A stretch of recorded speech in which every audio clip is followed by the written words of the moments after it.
Yes, we're back with another rider, another episode. Today we're having to do a video recording because someone forgot the microphones back in London. But we have Lisa and Sarah. That's Sarah, and Lisa's the one with the nice hairstyle at the background that irradiates the place.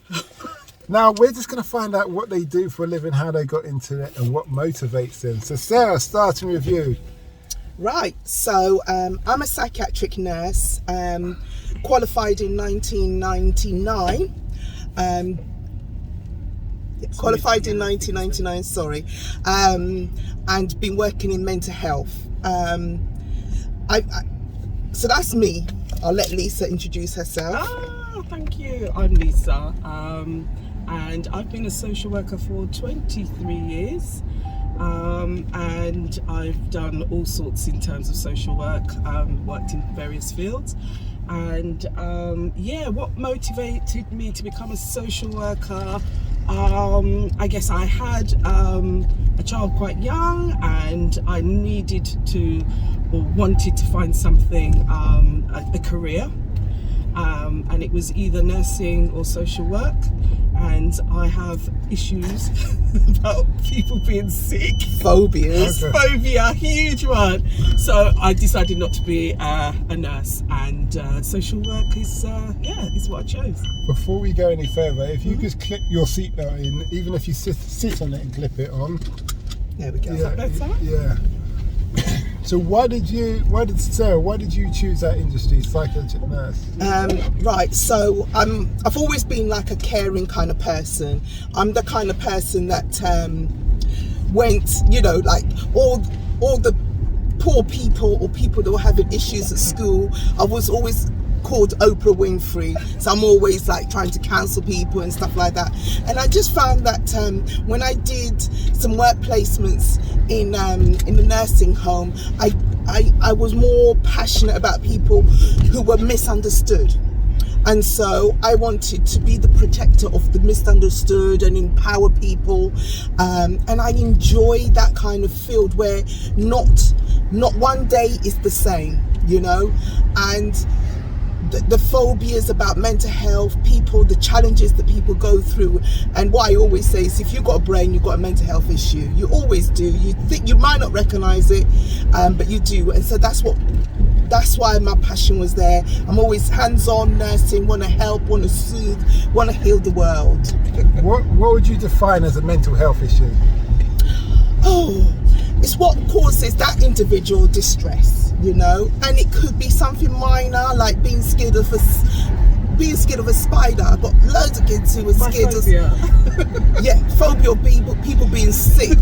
Those are mental health issues, but they are low level. So they're low level. They don't cause much distress.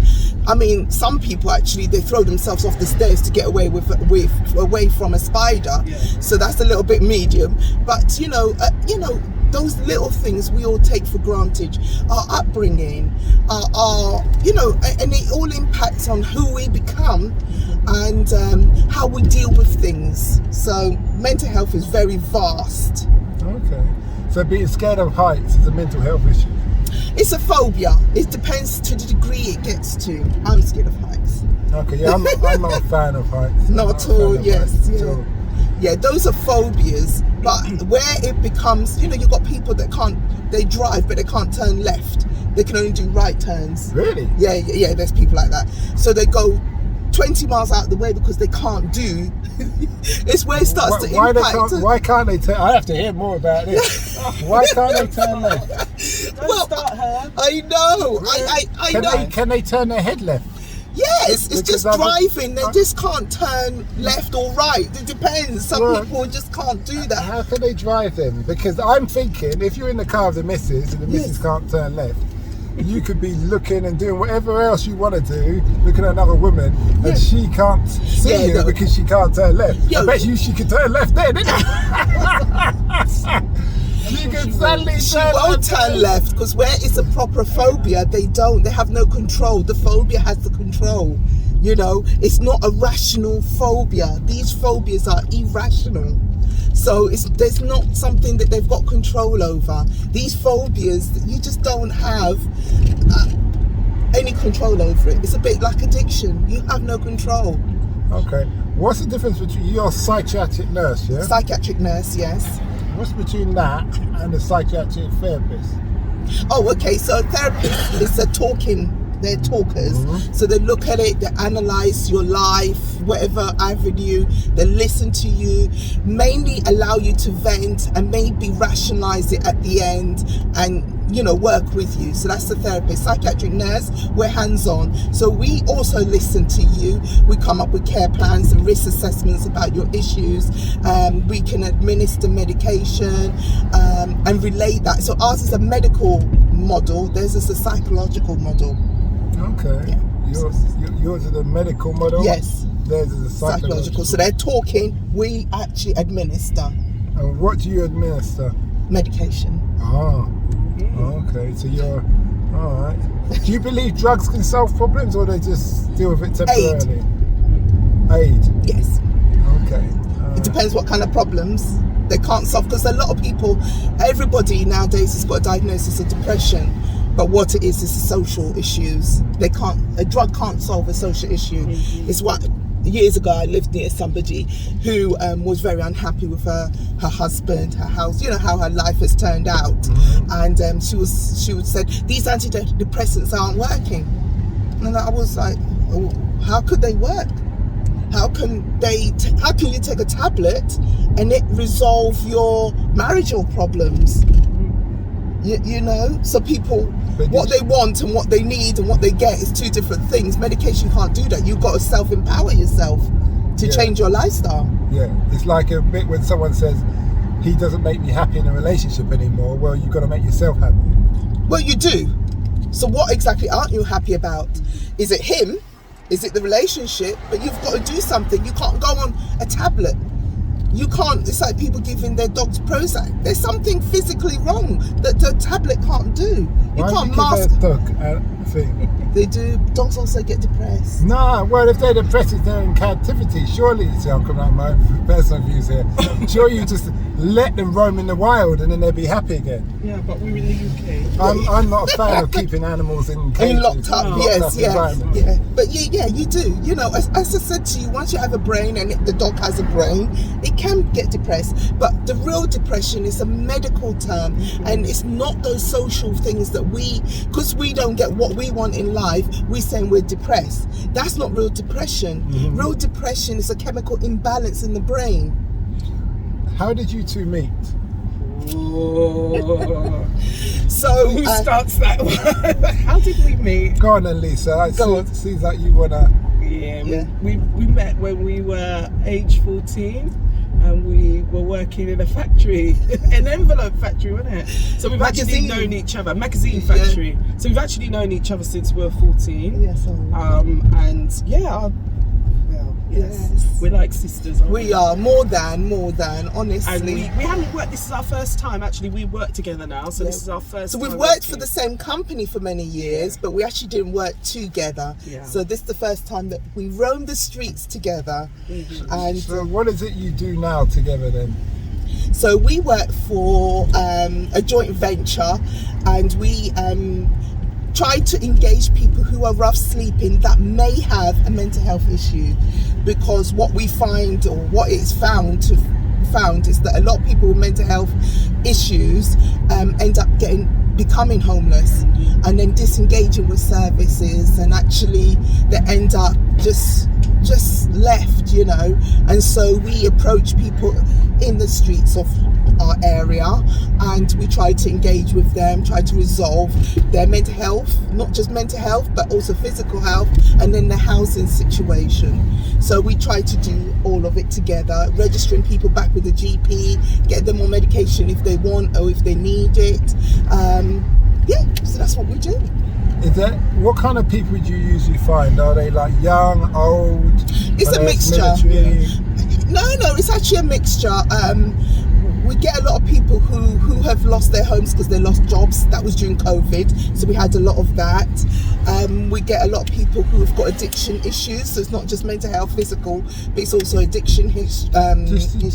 Just to jump in there, the people who've lost their home because of COVID, yes, whether it's mortgage or what have you, they're homeless, but surely the local authority will take them on, take responsibility for them. No, because a lot of a lot of those individuals were working, and during COVID maybe their jobs got shut down, and so they became homeless. Or some people came over to share, or flat share with friends, and they that gets let down, or they have an argument, so they wouldn't qualify because they wouldn't have all the necessary documents to qualify, or also they wouldn't have full stay in the UK to qualify for the council to support them.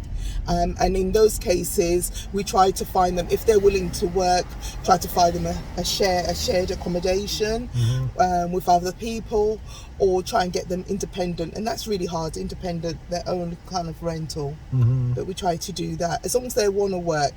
When they don't want to work and they have no recourse to public funds in the UK, that's really tricky, because we only got a selective amount of beds that we can get from a charity, and so they say to you outright, I don't want to work. Yeah, they do. Some do. It Some depends. do, I mean, yeah. a lot of people have been. It's trauma as well. We look at it from a trauma. Trauma that you don't want to work? So no. Some people have experienced trauma. Not necessarily that you don't want to work. Yeah. Yes, you're going to have some people that just really categorically do not want to work, but they. Or not able to work. Or not able. Yeah, we shouldn't say they don't want to. Most people, when we look at trauma, which is another big area as well, and huge area, the trauma that people go through, it could be because they've lost their property, that they feel at this present time they're not able to work. That doesn't mean that in the future, or and that's part of our role as well. We look at that how can we kind of support you, maybe not today, could be tomorrow, next week, to start that process of going back to work. So we can't really kind of say because they don't want to work. Some people may just want to work, but just not, just can't get everything together. We could all get up. I could get up tomorrow morning and just feel like, you know what, I just can't face things. I can't face the world. So everybody's different. Everyone's different. So the people who don't want to work, or choose not to work, or have whatever issue, do you still try and help them, or you leave them to it? We have a duty we have a duty to support help everybody, or even advice. if it's just friendship. Because what will happen is maybe it'll take 1 year, 2 years, just by saying hello, and one day they'll say, you know what? Yeah, come on, get me somewhere, let me find a job. So we just hope for that day when they're ready to do that. Or sometimes we've had a few people say, you know what, I'm ready to go back, repatriate me back to my native country, and we help to support them to do that as well. And they totally give up, kind of thing? Not totally give up, but they're able to face whatever they're left back there. Okay. That sounds interesting. It's a really good job, and when it goes really well, it's really rewarding. What would you say you've learnt that you wish you knew when you had started? Oh, started when? Started the career, started this job, started the other job. Just give me everything. Go on, Lisa. Oh God, that's I need a bit 2 minutes to think about that one. I think what I've learnt over the years for me is that you've got to be really you've got to be open with people. And I always tell people, I can't make you promises, because people hold on to things that you say. So it's just to be mindful of what you're kind of, never make promises. We're here, we're human too, aren't we? Yeah. And we all have the same feeling, or not necessarily the same, but we all have feelings, emotions. So I think that's it for me. I don't know, I can't think at the moment of anything. Yeah, I think you often say that one. I always say that to people. We'll try our very best. Yeah. We can't make promises, but we will try 100% It's burnt me in the past years of working and people holding on to things and expecting you to. And they come back at you and say, "You said." Exactly. So that's a bit like in the movies when you get a cop who say, "I will find your child's killer." You can't promise those things. And they still do it. I hear it on the movies. I don't promise that. No, never make promises in this field of work. What would be your advice to a younger person who wants to go down a road that you have travelled? make sure you're passionate. Yeah. Because You do. this field, you're not going to be rich, you're not going to make money, but I am rich in my soul. I wake up every day really happy. I love the job that I do because it really reflects who I am, you know, and it, you know, it's one of those things, it's the right match for me. So it's just being passionate, and I feel blessed every time that I'm able to do something that I love, you know, because you do it for a long time. As you can see by our grey hair, you do it for a long time. And, you know, you need to be passionate about it. The worst thing is to find when we meet some of our colleagues who are, you know, what I call burnt out. And it's just so sad because people need people who are more passionate. And the mental health is the hardest. It's one of the hardest jobs because dealing with people, any job that you're dealing with people, you have to be grounded in yourself. You have to know yourself and be firm in yourself. And having a good team. It's like Lisa knows when I'm struggling and she'll like kind of tap me out, and she goes in and I come out, and we balance each other. And I think that's why it works really well. And people say, God, you two are so happy, because we love what we do. And we just, even when it's a difficult case, we get back in the car and we sort of like give ourselves our own therapy back, you know, and we analyze it and then come up with another plan. So, you know, I would say just make sure it's something you really, really want to do, because it will challenge you. That's really good. Yeah, I noticed you both have the same kind of vibe, positive energy, which is great. What I will say, is, have you ever come across a case where you just thought, I can't help this person? A lot of the time. And how do you deal with that? I've come across people who, you know, your inner sense doesn't like that person, because we're human beings, and this is what I'm saying, we tap each other in and out.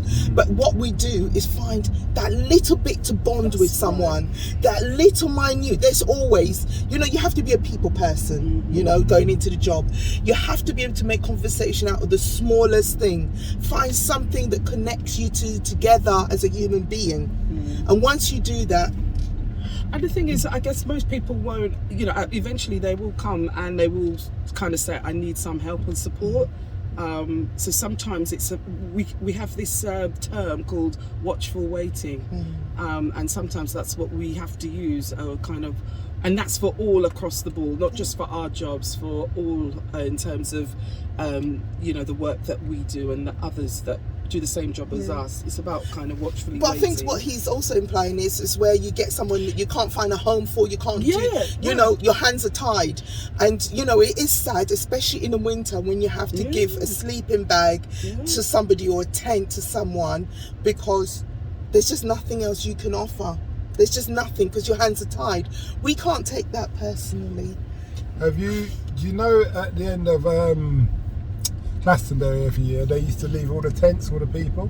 Oh, okay. Yeah. And this year, what they said is, told everybody, because of the environment, please don't leave your tents behind. I think only 6 people left their tents behind out of 25,000 people. But what you could do is go to Glastonbury organisers and say, listen, we're a homeless thing. How about everybody who wants to leave their tent, just leaves their tent in this container? We can provide a container, and then it goes towards the homeless. Yeah, it's really good. That would be a good Although thing. Luton doesn't want the tents. Doesn't matter what they want, because if they've got people who are homeless, they need to be looked after. Yeah, and if they don't like the tents, then they should do because something our about it. aim is and that's why we're employed. They spend a lot of money in our area to really look at, you know, how we can best mitigate people's situations. And I know there's a lot of towns and cities around that don't, you know, and they send the people who are homeless out of their district. They do. They're very naughty. So they send them to the poorer parts of England. That's not just poor. They know certain places are more funded to supporting those individuals. It's a bit like council estates in inner London. When they knock them down now, they move many of the residents to outer London, like Grays and all because these it's places. cheaper as well. Yeah, but that's one thing I thank God. I never want to live out of inner London. Oh, but that's just me personally. That's another thing. What does the future hold for you ladies? I want a farm. We're working our way out of the organisation we work for. I want a farm. I want to raise African pygmy goats. No. I mean, I suppose you mean the future for what we do. And I suppose what we're looking at is maybe embedding our service back with the health service, and getting more people out there and engaging, because our job can't be in an office. These kind of jobs can't. You need to be out there knowing what's going on in your local area, and engaging one-to-one with your clients. I think a lot of the time we're being bogged down by paperwork, so people are not getting out and not getting hands-on like they need to. So that's the future, is for us to push that. Come out, get involved, see what's going on. More services within our community to help people. What's the future for you, Lisa? My future? Oh, well, I've already said, haven't I? In terms of work, I guess, keep doing what I'm doing, because I really do enjoy it. But I know at some point, I do want to move on. My aim, though, is to work 6 months of the year and do something else 6 months of the year. So, but no, at the moment, we both love our job. So at the moment, it's just we want to be together. What I envisage for you two? What's you two doing your own business in the area, and working with the local authority as a contractor. Also, you have the charity element, because you both work good as a team, and then you just get other people on the ground, with other young people doing what they call it, work experience, things like that. Yeah. That goes towards their social work ability, because with social workers you have to be up to a certain stage before you can start dealing with the public. But with your what you lot do, you can kind of bypass that. Yes. Enable, and then you can build something. Yeah, something bigger. That's what I would say, rather than just working directly for the local authority. Yeah. Yes, I agree. Yes. Yeah. Yeah. Or we could offer therapy to the goats. You're not acknowledging this African pygmy We can goats. actually use our services to go elsewhere, basically. Yes. That's what we're trying to say. Yes. It doesn't have to be in the UK, but in terms of young people, oh gosh, they really, this should be something that they should consider, either nursing or social work. But anything to do with mental health is really good, because it helps you know yourself and understand yourself. So I think that's what that job's made me realise. I understand myself more. We're more in touch with our own feelings, because you can't do that without, to do the job we do, you have to be founded and grounded. You would never believe we were both shy at one point in our lives. Sure we were. And we've had to learn to open our mouths and speak, because it's not just about us. I think that comes with age as well. Oh gosh. Do you think, that's an interesting statement there, because do you think that at times you can get caught off guard where you go back to your shyness? I can sometimes. I can. I mean, I'm human. I mean, I can't kind of change who I am. But yeah, you can. I don't know. What about you, Sarah? Sarah's probably a bit more. Yeah, no. You're dealing with people who've had addictions and trauma and things like that. Do you ever feel threatened or in problems at times? Yeah, we sometimes have people with quite extensive forensic history. And we've had to, I've had to work in the past on my own with people with a forensic history. Yes. It's about what we call risk assessing. Yes. And you would, if you were to visit someone in their home, you would never just turn up at someone's house. You would try and at least make a call, see how they are before you actually attend. Don't be quick to run into someone's house. That's Do you go as a pair always? We do now. We do now, but some jobs you don't. Some parts of the roles you don't. You have to go on your own. But we do now, purely because we're seeing people on the streets, without. You don't know what conditions That's some it. people are in. Yeah. So, Yeah. yeah. And we haven't done any background searches and on we them, don't know and about people. We don't even, people just turn up. So we have from no all over the history, country. nothing. You know, So- because being an airport place, people just arrive even from Europe and stuff like that. So you have no information on them. You're just having to take them at their word. Yeah. And so, yeah, we go in pairs because of that. Yeah. Yeah, I was going to say, I would have always gone in pairs if that was the case. Yeah, in that respect. Yeah. It's been an interesting journey, ladies. We're coming to the end. Is there anything about this whole psychological mental health or the industry that I haven't questioned you about that you feel we should know as a public? No, I think. I mean, no, we're cool. focusing on one part, aren't we? Yeah, at we the really moment? are. It's just one part. I'm sure there's But lots if you feel that you need to talk or communicate, because a lot of people keep things within, and it's not the best thing to do. If anybody's having any issues or anything like that, you can just go to your GP, or you can just be asked to, you know, a lot of communities have like a well person service where they have talking therapists there. Do that. Don't keep it in. And especially people in our community, I've come across people whose children are going through difficulties because, you know, between that age of 18 and 21, 23, that's a really crucial time. And people often self-medicate when they're having issues. I really wish... Yes, yeah. And I really wish they would, you know, speak to people. And if families are going through it, yes, prayer is helpful because I've seen people who do the prayer, but actually some things are beyond your control. And so if you could just see a physician just to talk about it, it might be nothing, but actually maybe it's something and we could help. You know, we spent many years researching medication, many years researching therapy. These are real things. They're not just a curse from somebody from the past. You know, these things happen. If you've got a car, sometimes that car needs some help, doesn't it? You know, sometimes it needs petrol. So we self-soothe, we use, you know, we do things to make ourselves happy. But sometimes it needs something more serious. Of course, if you look after your car, look after your body, look after your mind, it's the same thing. Let's take the stigma out of things. Let's, you know, we are human beings. It's fine to say, actually, I'm struggling. It's fine to say my son or my daughter is having this difficulty. Sometimes we leave it too late. And so mental health gets a bad rep. We get, you know, you always see it, oh, they got sectioned or they got put in handcuffs, they got arrested. That's when we've left it too late. We don't need to leave it that late. You know, let's engage in services before these things happen.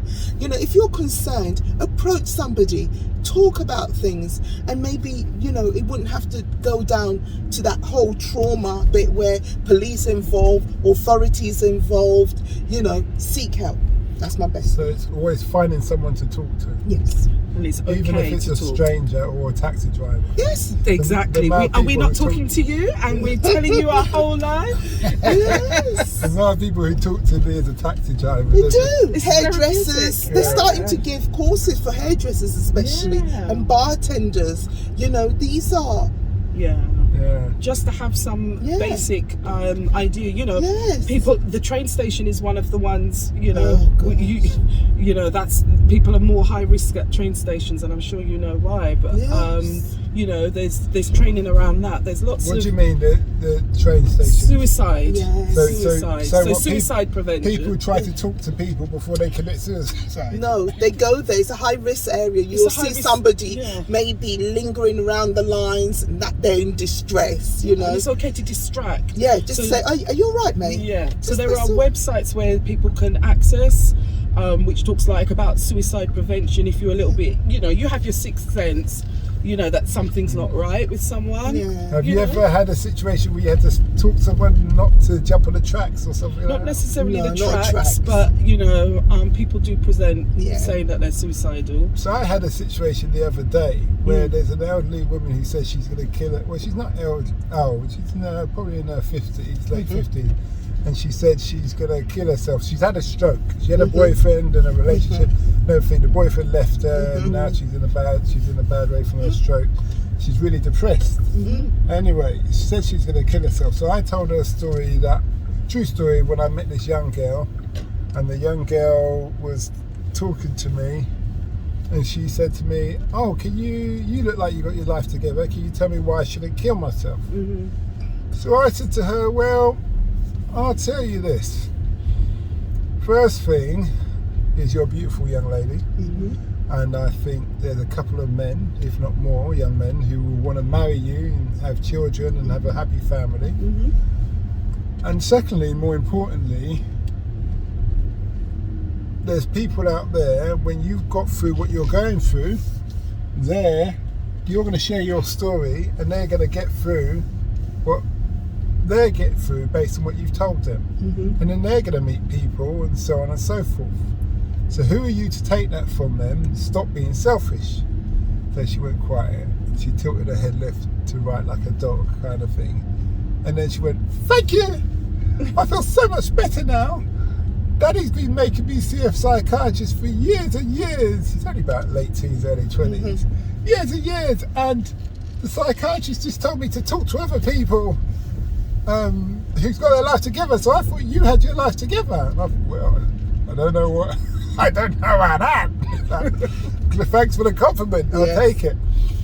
But I told this old woman, that the one who had the stroke, and she was really like, and what I did purposely, when I told her the story, I stopped halfway and started talking to someone else. And then she leaned forward, she's nudging me with her good hand. She's going, "No, what happened at the end?" Oh, bless her. And I told her, she goes, "Yeah, it's true. You can help other people." And I said, "Yeah, of course." I said, "You've still got your speech. You're still able to nudge me. You can help people." But last week I found out she tried to commit suicide. She drank a litre of bleach. So I thought, well, that didn't work, did it? Excuse me, did it, Simon? It probably did work. It worked for the time that it worked for the time being, because she did say she was going to kill herself by February, and we're now in August. So I bought 4 months or whatever. But it's just one of those things. And I guess that's part and parcel of life. People, who we are, our moods, situation. We could leave someone one day, same way. And the next day you hear that they're no longer here. I'm going to ask you one last question, and it's going to seem like a harsh one. And if you know my background, you'll excuse me for who I am. But when people want to kill themselves, don't you think there's something I was taught about curdling of the herd? The weak are not, they're just going to go. So just let them go. Do you see what I mean? I know this probably goes against what you two. No, it totally does. Okay, so when I was, I think it was about 15, 16, I broke up with my boyfriend. I didn't turn out to be Whitney Houston when I turned 16. I thought I was going to have a great voice. I was going to be a star. I didn't turn out, so I wanted to kill myself. So if you let me go then, I wouldn't be who I am, and I wouldn't have touched all those lives. Very true. Good point. Yeah. So you're saying there's a purpose. There's a purpose. Yes. No, sometimes people, the situation makes us feel like we want to kill ourselves. But actually, there's a person who has cancer who they might be curable. Should we allow them to go? Because actually they're curable, but they don't feel they're curable. No, situations brings us to those things, and they're irrational decisions because of the situation. It's the stress at that time. Now this is where I understand what you're saying, and I don't disagree with you. And I had to throw that out there, because also this is where I say it comes down to education. Now I say there's two things that school needs to teach. Communication is the most important thing. Express your feelings, your emotions, your thoughts, etc. across all the board, all the different kind of people in life. And the other one is self-discipline. Self-discipline, because just because you fail at something doesn't mean you give up. It's resilience. I do resilience. Adding resilience, thank you. And what they don't teach, and I would argue, I don't know if your parents taught you that, is that you're going to meet people in life you're going to feel like this person's your world, and it's going to crash and burn, and you're going to feel devastated. But you need to push on. And the reason why I talk like that, because in the military, they teach you, right, you are going to get blown up. You're going to lose your leg, you're going to lose your limbs, you're going to do this, you're going to get all these things, and this is the way you react. So when it does happen, you're in auto mode. And I believe, from my knowledge so far in life, that this is the problem to why we have a lot of weak people in society today. Because when things come across, they had no training, they've had no insight, they've had no thing. Now you do get people who, no matter what gets thrown in front of them, they can just push on, because they're born to be fighters. They're like the mental versions of Mike Tyson. Yes. But a lot of people, they're not that people. I mean, I you know, great. You said really good points, validated. But some of these things, even if you're taught it, as much as you're taught it, but it doesn't mean that you will gain that skill if it's not within you. Because I believe that you're born with it. You know, these things, yes, you can educate them. Look, this is what's going to happen. But actually, as much as the military, they teach you it, still doesn't prepare you for it. You still need support. And this is the problem with militaries, and especially men. They think men has got to be men, and they're breaking. This is why a lot of them, their marriages breaks up, because they think they're coping with it, but are they? But marriage is different from the military. No, they because don't teach you about marriage in the military. If No, they they're not. They don't, but they don't teach you about actually you need help sometimes. You can't cope with everything all the time. And yes, you might get blown up, yes, but actually they don't teach you about that pain that comes with it, that emotional detachment that comes with it, that how do you keep your family going, how do you keep yourself going, and actually sometimes you can't and you have to ask for help. And this is why we have quite a number of especially men, I'm going to say, sorry, there are No, don't women, worry, but men, there are specific services for men who have come from the military because of all of that. Because it does not, you know, as Sarah says, when you're in the military, it just sets you how to be a man, how to be a fighter. And once they don't get all of that, that's why the suicide rates are high. Exactly. And the suicide rates are high for them and farmers. Are you so? Would it be a wise? Farmers, that's interesting. Because they get paid once a year, so if their crop goes, they're devastated. But it's always if they are depressed about those kind of things, they're very successful at killing themselves. So high because risk. they got loads of equipment, isn't it? Yeah, high risk. Just lie in front of convoy harvester. Yes, That's not the best way to go, but that's just life. It's definitely 100% way of going. I suppose once you're in, isn't it? Yeah. Yeah, so would you say that, and I'm not sure if that actually comes under the military bracket, that dealing with the social element of wife, kids, family is somebody like yourself as an organisation, maybe it's like what I said about the vision of you two as a company, you go to the military, you say, we've realised that from statistics that you lot are failing in this area. We want to be associated with your regiment or your Help for Heroes, and talking to them about families, talking to the youngs about things. I'm surprised they don't. They actually do have. They do have their in-house in the army. You know, they do have. But you see, the kind of men that go to the army, the kind of people that gradient to the army are physical kind of people. They're not touchy-feely kind of people, and so they won't appreciate the touchy-feely approach because they'll find this is soft. Don't give it like a touchy-feely. For instance, I did I did a counselling course, and the woman said something to me about you had anxiety. She said I had anxiety. So I went at her virtually through the camera. And I thought about it. And I thought, because what she's saying is, to me, I took it as thing you're attacking me. She's saying I'm weak, and that's not acceptable. So you're going to find out. It's probably a good thing she was on Zoom call in that respect. But what I'm saying is, if you're talking to somebody who's not really interested in talking about feelings, then I would use words like, "What's your thoughts on that?" Do you understand? yeah, So you're I agree. removing the whole Yes. you're still talking along the same lines of Yes, things, yes, but yes. you're removing all the, let's say, feminine words or the things words. Yes. So you're saying, yeah.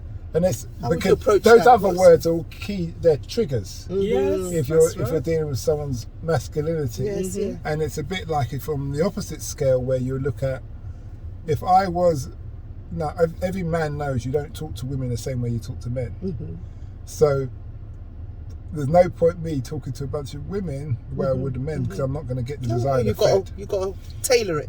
But for some reason, a lot of women in this respect, or a lot of people in certain professions, let's say counselling, all those things, they're addressing the issues of how they would with ladies, The same way same you with think. men, and that's not getting the desired effect. And I realised that once I announced on on social media, I was doing the course, the feedback was, it's a load of bollocks, you know, there's all these men just criticising counselling, therapy, and they come, and then you got some women come up and said, even they spoke to a counsellor and the counsellor didn't have a clue, it's just, they're just trying to get money from me or whatever.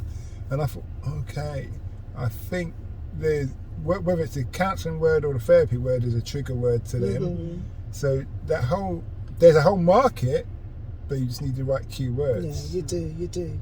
And that's where you two come in. But then it's people's expectations, and that's the thing. So when you go on to these things, the first thing they should ask you is, what do you expect? Because you need to home in on their expectations, because they will find it rubbish if they expect that when I finish this at the end of the 10-week course, that I'm a counsellor. I'm a counsellor, or no, that I am within myself, internally, emotionally, I am great and I'm brilliant, and all my issues that I had, my life is going to be a different thing, because you won't meet that expectation. So what they're saying is, it's probably not the course that was shit, it's actually it didn't meet their expectation, and their expectation was unrealistic in the first place. They were never going to do that. So before you go on these things, you have to look at what is your expectation of this, because it's unrealistic. I think if you had said that to me when I went on that course, for instance, I said, well, I don't know, because I don't.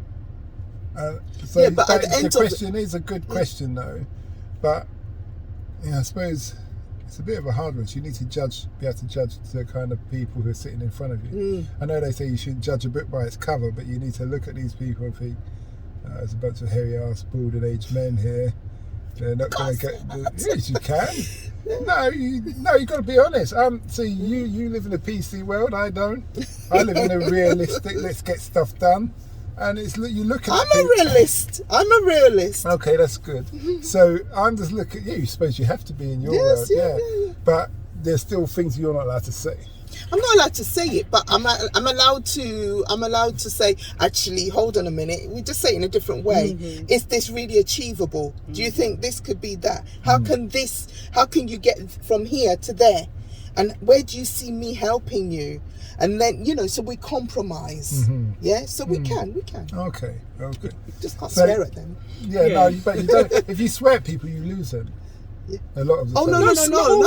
Not always. Yeah, depends. The kind of person they like that kind of thing. So some people you have to gel with them that way. And that's then you what become it's real about to them. Establishing that point of, you know what, let's find a mutual. Where do we start? Because Remember, I told you first of all, it's that bonding. Exactly. You've got to find that rapport, something that gels us together. We don't go when we sit and interview people. We will just go and say, "You all right? Well, how many milkshakes have we bought?" Oh my gosh. You know, sometimes we bonded over buying a milkshake. banana milkshakes. You know, and that's your friend, isn't it? Yeah, we go in as a friend. It's like one crackhead woman one time came to the car and goes, "I can show you something about that car. The windows will go up all at the same time when you press the lock." And I went, nah. She goes, no, if I show you, excuse me. She goes, if I show you, she goes, no, just give me the key thing and I'll show you. And I said, I ain't giving you my key. So anyway, she said, no, just press that and hold it. And I pressed it and all the windows went up like that. And I pressed it, that unlock, and it all went down. And she goes, yeah, I told you, man, I told you.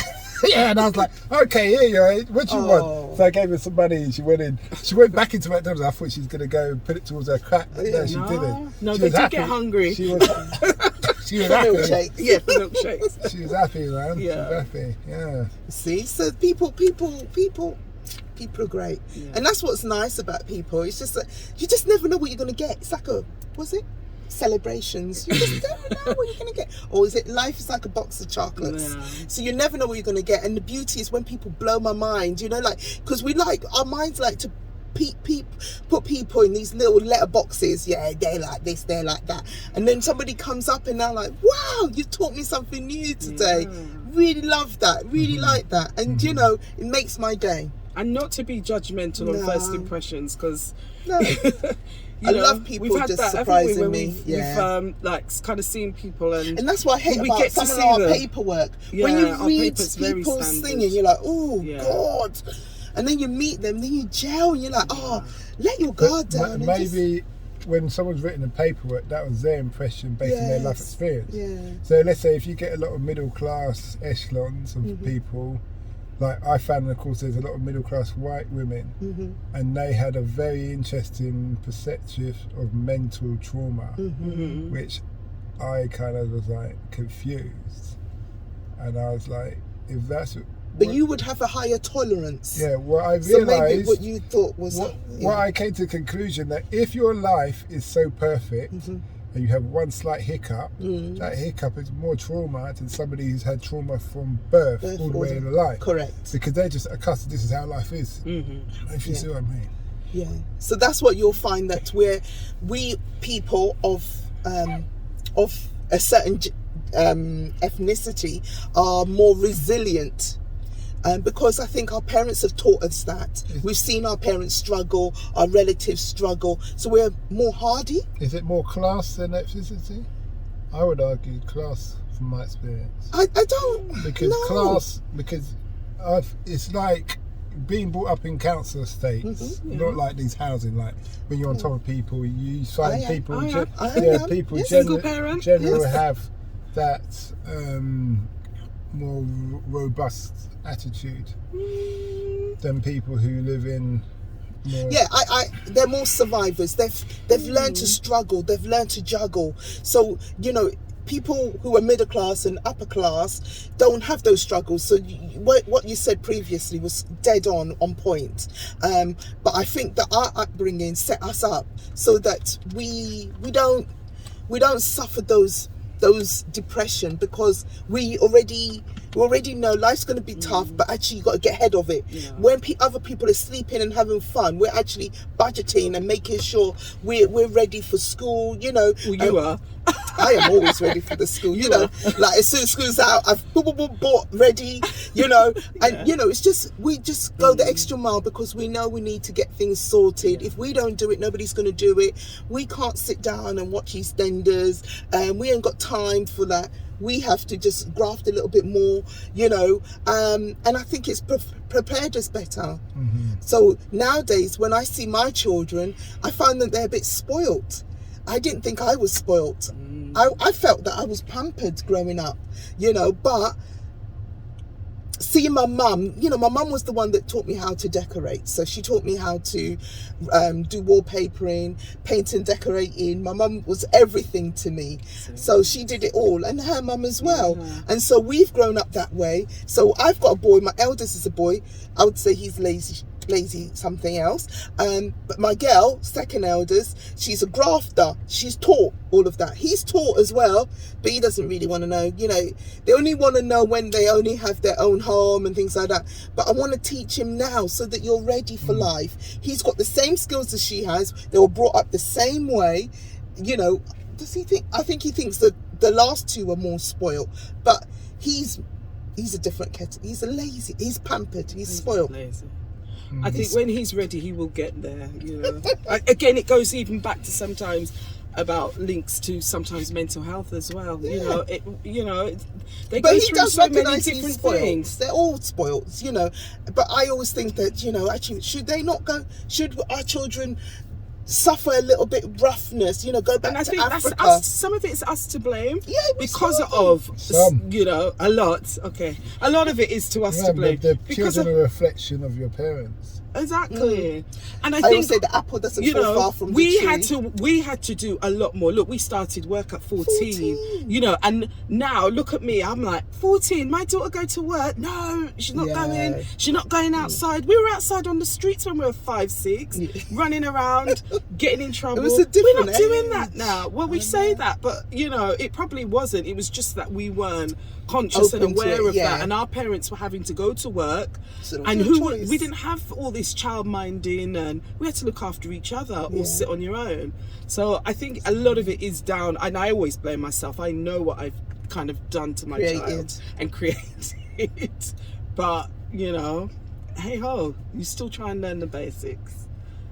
So yeah. Any more questions? Because you've got to. No, I'm thankful. Thank you for your interview. And if you was going to advise anybody to help in a charity or anything, what would you suggest?